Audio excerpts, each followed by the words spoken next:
And now it is time to hear from one of them, from our keynote speaker, Gabriella Pagán. Yeah, go ahead. As you will learn, Gabby is a dedicated CASA volunteer who will share her journey from foster care to CASA to the award-winning storyteller and phenomenal professional she is today. Let's give it up for Gabby.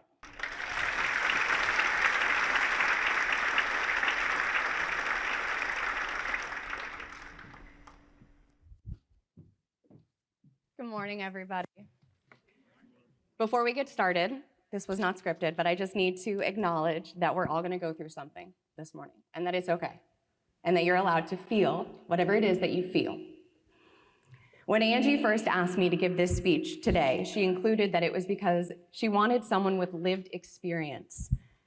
She hoped that they would share their story and how that experience adds value to the role of a CASA.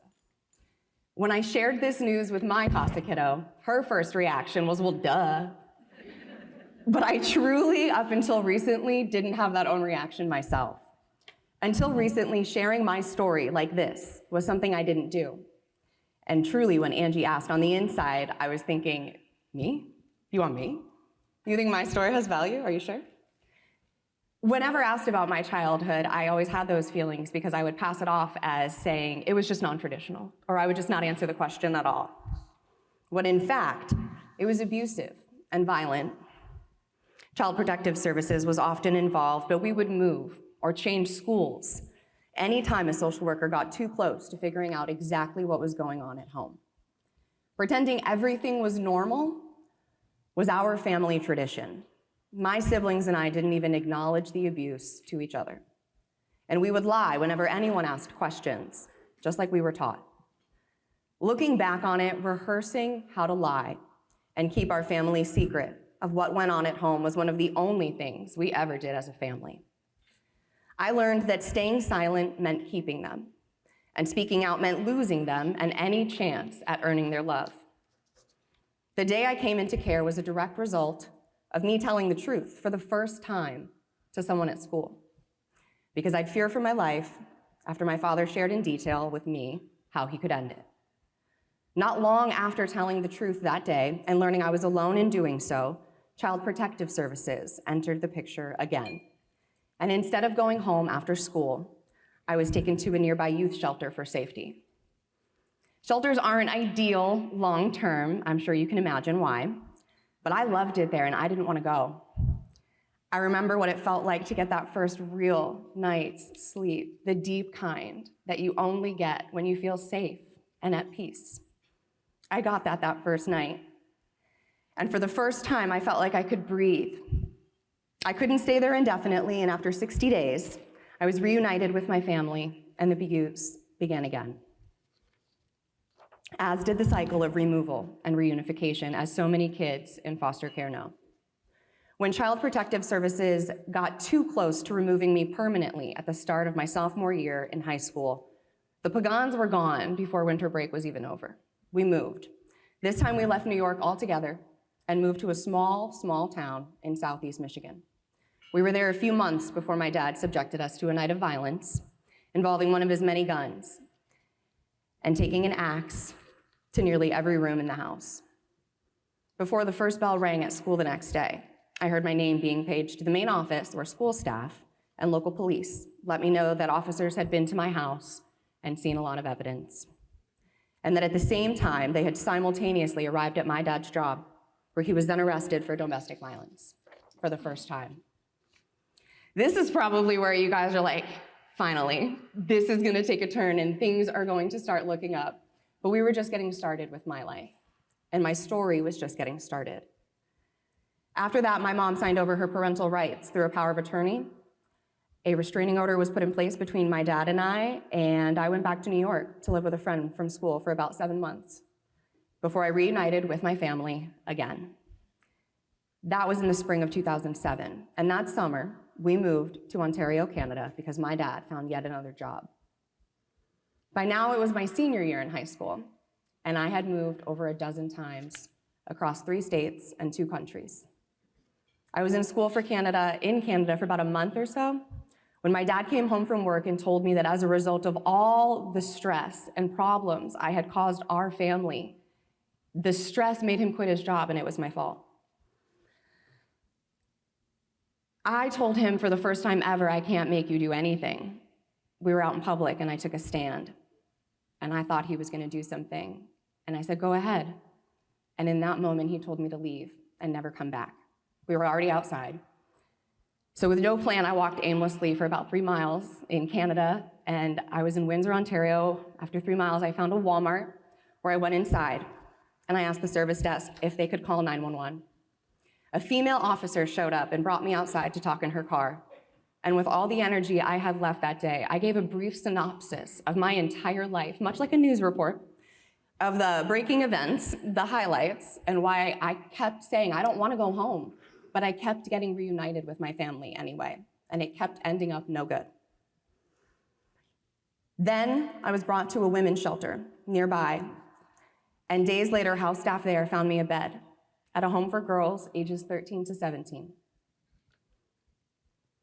While I was there, my family left Canada while I was in school without telling me or saying goodbye, and one of the staff who was assigned my case let me know when I got home from school that my parents were gone. I had caught a glimpse of my mom a few days before leaving the house. I didn't know she had arrived. She had dropped off a plastic bag with my birth certificate, my social card, and some other things. Fun fact though, the day they crossed over the border, they nullified my visa, making me undocumented because I only had permission to stay in the country as long as my dad had a job. So now I was undocumented. And I shouldn't have been allowed to stay, but for some reason, the staff at that house had faith in me. They sat me down and had a long talk and explained that if I was to get into any trouble anywhere of any kind, I risked getting deported. In the meantime, in between school, we would meet with a free legal aid attorney in an attempt to get proper documentation and build a life in the nearest American city, which was Detroit. They took a big risk letting me stay, and I owe them everything for it. That shelter had a couple bikes in the basement. And when girls would sign out to go visit their friends, I would sign up and ride to the river. And I would look out and fantasize about what a life would be like if I could just get to it, if I could make it to 18. Those bike rides to the Detroit-Windsor River where I would daydream gave me hope. By then, I was 17 and a senior. And my caseworker asked me what I wanted to do with the rest of my life, which was a question I didn't even think about answering 5 years earlier. I remembered watching Oprah when I was a kid, and the childhood dream I had to be just like her, and Lisa Ling. News was my window into the world, as I was trapped in a completely different one. I told her I wanted to be a broadcast journalist, and she breathed life into that dream. All of the staff at that house and all of the girls who I met for those 10 months breathed life into me and my goals. I had support for the first time. They became my Canadian family for 10 months. They helped me apply to college.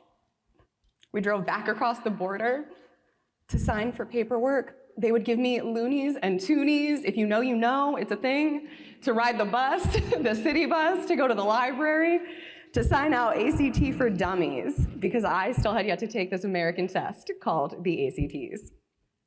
Within a few months, I got early acceptance at Wayne State University in the heart of Detroit, Michigan. And with copious amounts of student debt and part-time jobs, I put myself through school from 2009 to 2014. The love I'd gotten from those family members was enough to hold me over for 5 years as I finished internships with Detroit's ABC affiliate, their NBC affiliate, and CNN's world headquarters in Atlanta, Georgia, before graduating with my bachelor's in journalism. CASA training taught me that only 3% of children who age out of foster care without a permanent placement will go on to earn a college degree. In 2021, I found out I was one of 3%, and it did something to me. I'm proud to be one of them, but it shouldn't be that way. College was my chance at making a life for myself. It was my way of getting out and starting a career. And other kids from homes just like mine deserve that too. For almost a decade, I was able to share the stories of others, some of whom are in this room right now, until I was ready to face my own, that is. I felt like I was living a lie, and to some degree I was, by still keeping that family secret to seem normal. I was so tired of being judged and hearing, oh yeah, she's a great kid. She just doesn't come from a good family though. Because what does that mean if I'm good either way? I'm only just now beginning to realize how proud of myself I am for speaking out, for asking for help then and now, and for allowing my experiences as a child to form my work as a CASA volunteer. There's value in my story and in the story of anyone in this room who has experienced child abuse or neglect. You know what it feels like to hide in plain sight. And it's not easy, but we do it. Without my own experience of surviving child abuse, I wouldn't be as equipped to help my CASA kiddo. What I once thought were invaluable skills that I should hide from the world are now the most important things I can pass on.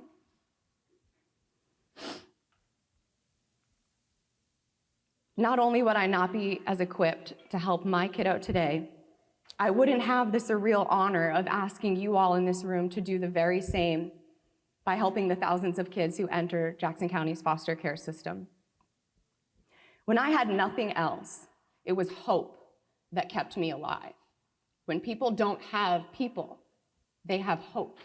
And not everyone has someone, despite the normal you think they may come from, just because of what they look like. On the outside, the fancy job they have, you just don't know.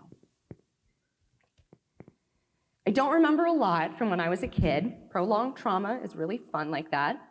But one of my strongest memories is of little Gabby on the middle school bus going to and from school as I would prepare to enter back into a different world and put a different hat on.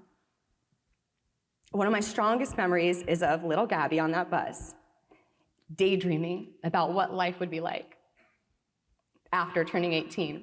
That was the goal, make it to 18. I would envision the type of job I may have one day if I ever made it. Hope is what allowed me to keep that dream alive. Despite everything else that happened, I chose to be a CASA because I truly want to be the person I needed when I was a kid. That's everything. That's our community. I want to give hope. You don't have to have the experiences I did to give hope to a child as a CASA volunteer. You just have to see that child, hear them, and show up. Believe them and believe that they deserve safety too. Permanency and hope just as much as any other child in this world. Hope can mean the difference between making it and becoming another statistic. And if CASA volunteer Gabby could say anything to child Gabby now, I would tell her that you will spend years trying to understand why, but you'll learn to appreciate the childhood you had and not the one that you wished for as a kid. I would tell her it was never you. There was nothing you ever did to deserve what happened to you as a kid. I'd tell her that one day you are going to get that dream job that you've been hoping for since you were a kiddo in care. It'll feel surreal. And when you make the tough decision to let it go, you do not owe your younger self an apology for letting go of the dream that kept you alive. And I'd tell her that when you start freaking out because you just quit your job with no plan and no family to lean on, you will eventually trade your press badge for a hall pass and go back to middle school. This time at Lincoln College Preparatory Academy Middle School as their family and community engagement liaison. I would say this is when your story is only just beginning, as you learn to unapologetically live and walk in your truth, just as you are inspiring the kids you work with every day to do. Thank you so much for giving me a sense of permanency that I've always wanted in this room here today. for seeing me and for hearing my story. You all give me hope that you're here this early. Thank you.